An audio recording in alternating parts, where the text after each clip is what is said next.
with events like this, it's really hard to think of a way to start off talking about it because if you're familiar with anything else that I've made on this channel, I always try to make it a bit more goofy and lighthearted, try to just add something else into it. But with a topic like this, there's really no need for anything like that. This was just, it was even difficult for me to even make a video about this. I wasn't even sure if it was the right thing to do, but this is just the best way I could imagine to really just be able to express what I'm actually just feeling about this entire situation. And obviously you've clicked on this video, so you know what this is about. It's and if you don't know, Windham Rotunda, or known in WWE as Bray Wyatt, has tragically passed away at only the age of 36.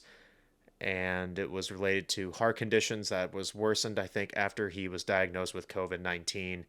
And it seemed that the cause of death was a heart attack. And it was just one of the most shocking things imaginable. Like when I got a text from one of my friends that just said Bray RIP, and I was just like, wait, what the hell are you talking about?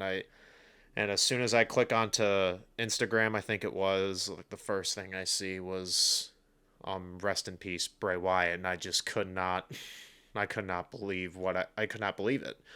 I just because I like there were the reports that he had been dealing with an illness, and that's why he'd been gone for a number of months, why he missed WrestleMania. There was plans for him to have a match with Bobby Lashley, and we hadn't seen him since March, I believe, of 2023 on TV. And we were like, there were even fans discussing if Bray Wyatt was even going to be returning over the past month or so. I remember when Edge was facing Sheamus, that, like, I remembered a couple people even bring up that if Bray Wyatt's gonna come out after Edge's match or something like that, like, because we didn't know what the illness was real, like how serious the illness was. There was no real reports on what the illness actually was, and honestly, it's a good thing that we didn't, just because, especially if it was as serious as it was, having media just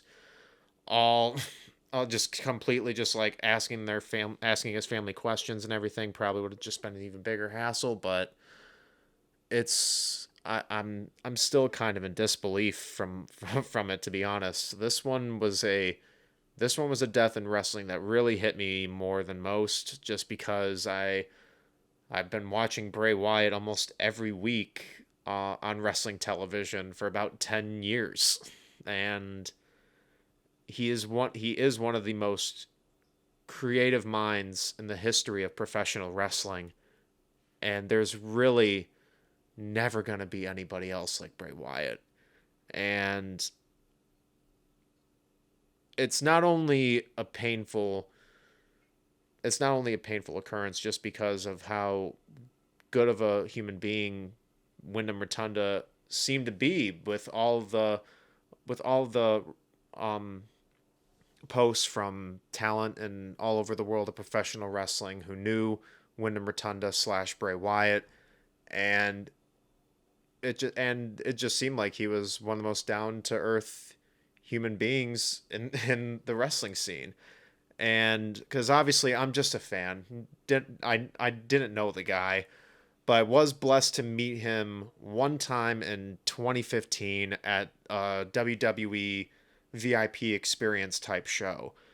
And I remember Bray Wyatt walks out, and I think he was like giving like a little bit of his like character creepy face, and one kid was got pretty terrified, and but then Bray Wyatt immediately just broke character and walked up to the kid and talked to him for a good 10 minutes. And it was a really amazing moment. And just see that just genuine human interaction in such a different way than we're used to seeing Bray Wyatt on TV.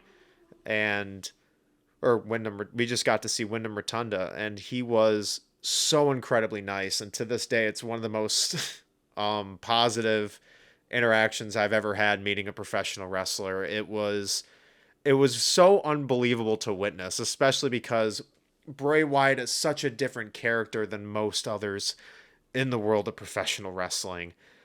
And so just to see Windham Rotunda, the human being, and he had a big smile on his face the whole time, and he was so interactive with everybody. I just remember just giving me like a bro shake. It just felt like I was in another world. It was such an incredible moment, and I'm really never gonna forget it. But honestly, what I won't forget the most from that experience was just him immediately turning that 180 and just going over to talk to the kid. It was such a happy moment, and it was probably the most positive filled experience, most positive filled moment that I can remember from that night, and it was just absolutely incredible. And it's just one of many examples of just how amazing of a human being Wyndham Rotunda or slash Bray Wyatt was. And then when it comes to me just being a genuine wrestling fan, because that's what it really is all about for me talking about this. Um, he was one of my favorite WWE performers over the past decade, and so many of his promos and just overall execution and just the way he wanted to craft a story was just in such a unique way that you couldn't help but just keep yourself grasped onto it. That even if a couple of promos from a span of 3 weeks felt the same, he always found a way to have some arc in it that made you just memorize that one a little bit more. And he always nailed it almost every single week.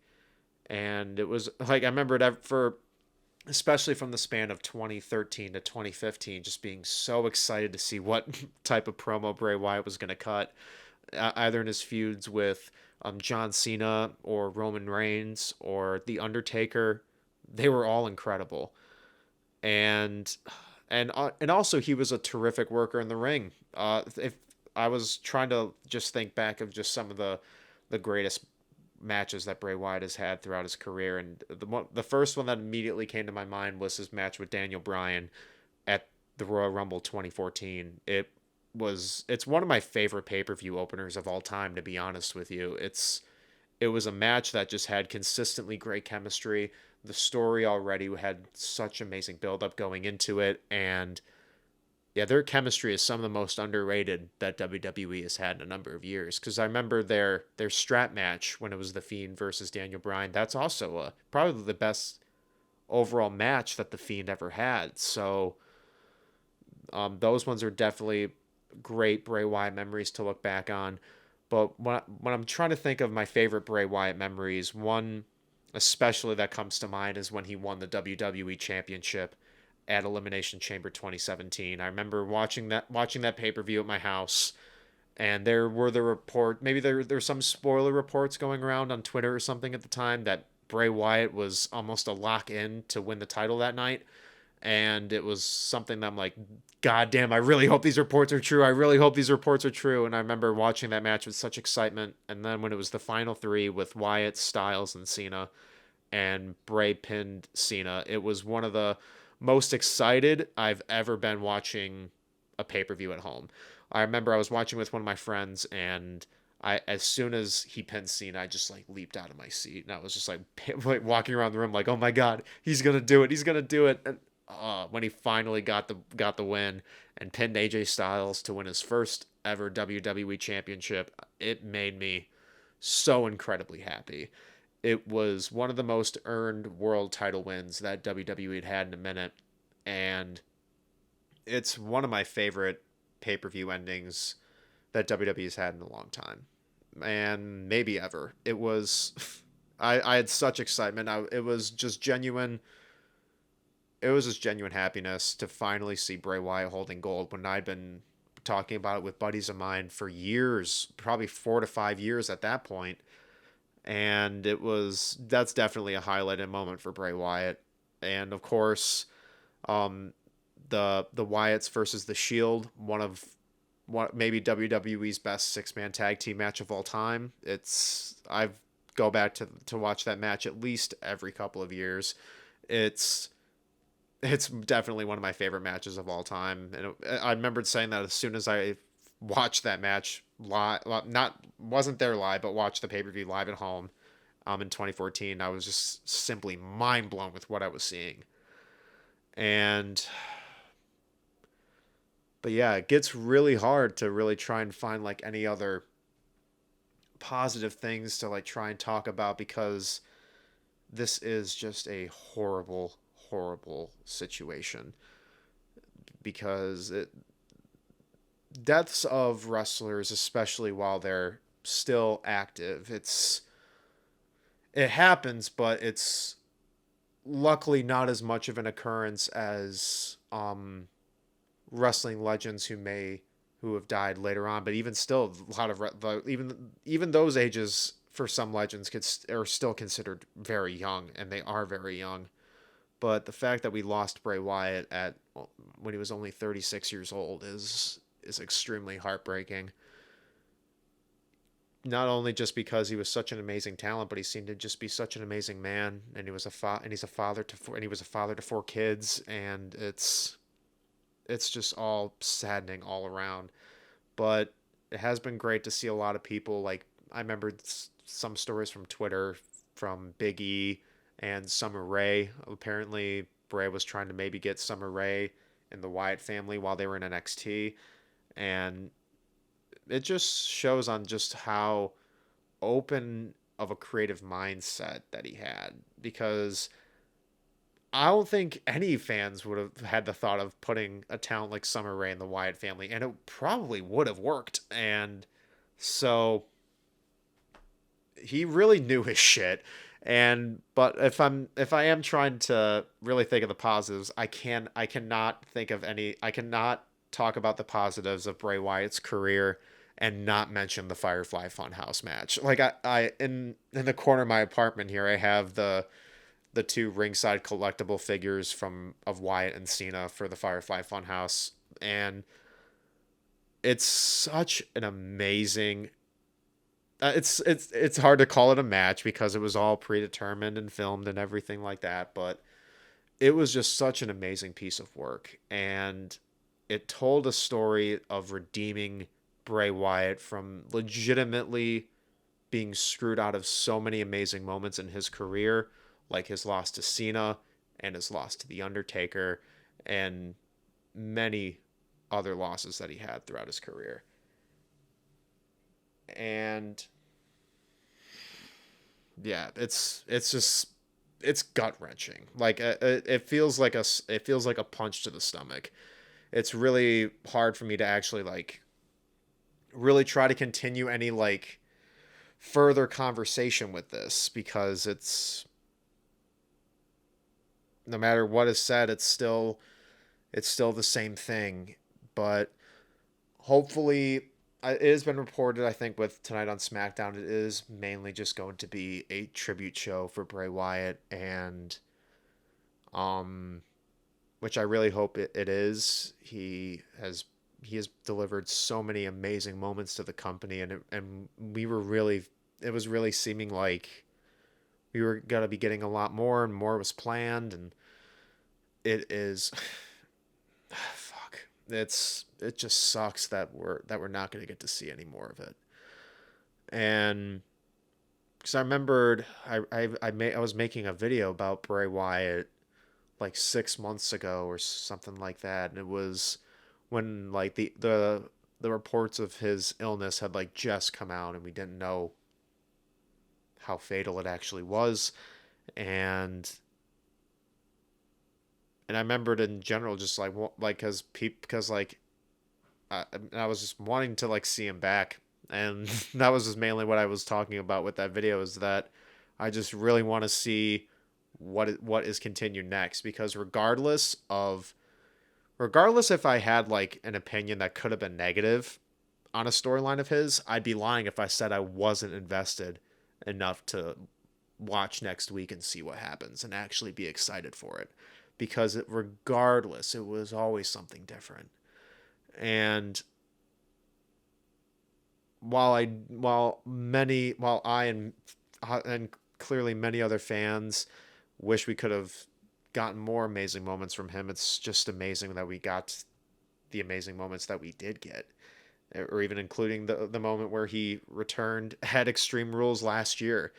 It's one of the biggest pops I think I've ever heard. I remembered when I remember it was my friend's wedding that night when Extreme Rules happened, and we were driving to a hotel for like a little after party, and I saw on Twitter that Matt Riddle and Seth Rollins was like getting to its end, so I pulled out my phone to just see it's a confirm that Bray Wyatt's come back tonight, right? Like if it happens, I gotta see it if it happens, and it was just so amazing to finally see him back, and when he got released in 2021, and that also makes me remember that when he left WWE, I think he said that he made a horror film, and I'm pretty sure the whole project was completed, and or at least it was all filmed, and I don't know, and I haven't seen anything of it getting a release or anything. But if it eventually does, I would really hope that we do get to see it, because he already brought some amazing projects in the world of pro wrestling that you could consider cinema. I consider Firefly Funhouse cinema. It's genius storytelling. But I really do hope that while he did get that bit of time and an opportunity to expand his creativity in a film, I really hope we get to see that captured.